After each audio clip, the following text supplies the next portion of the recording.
तो दोस्तों, अपने पावर स्टार पवन सिंह के पावरफुल मूवी जिस फिल्म का हम लोग काफ़ी बेसब्री से इंतजार कर रहे थे, फाइनली दोस्तों इस फिल्म का सेकेंड लुक पोस्टर को रिलीज कर दिया गया है। तो आज इसी फिल्म के बारे में कंप्लीटली जानकारी इस वीडियो में देने वाले हैं। उससे पहले अगर आप सभी हमारे चैनल पर पहली बार आए हैं तो वीडियो को लाइक करके चैनल को सब्सक्राइब कर दें।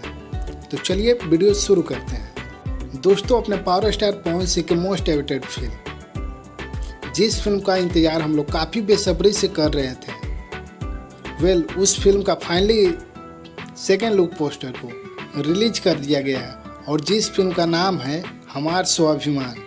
इसमें पावर स्टार पवन सिंह के साथ कोमल सिंह, डिम्पल सिंह, अंजना सिंह और भी बहुत सारे कलाकार नजर आने वाले हैं। और जिस फिल्म में जो जमींदारों के बीच की कहानी को बड़े ही प्यार से दर्शाया गया है और इस फिल्म को डायरेक्ट किए हैं चंद्रभूषण मणि जी और प्रोड्यूस किए हैं राम शर्मा जी। और इस फिल्म में पहली बार as a actress Dimple Singh नजर आने वाली है।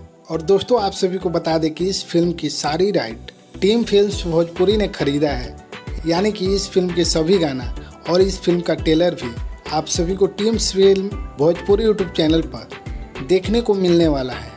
और मीडिया रिपोर्ट के अनुसार इस फिल्म का ट्रेलर बहुत जल्द आप सभी के बीच रिलीज किया जाएगा और बहुत जल्द छठ पूजा के आसपास इस फिल्म को सिनेमा हॉल में रिलीज कर दिया जाएगा। तो दोस्तों, ये वीडियो आप सभी को पसंद आया तो वीडियो को लाइक करके चैनल को सब्सक्राइब कर दीजिएगा। मिलते हैं दोस्तों अगले वीडियो में।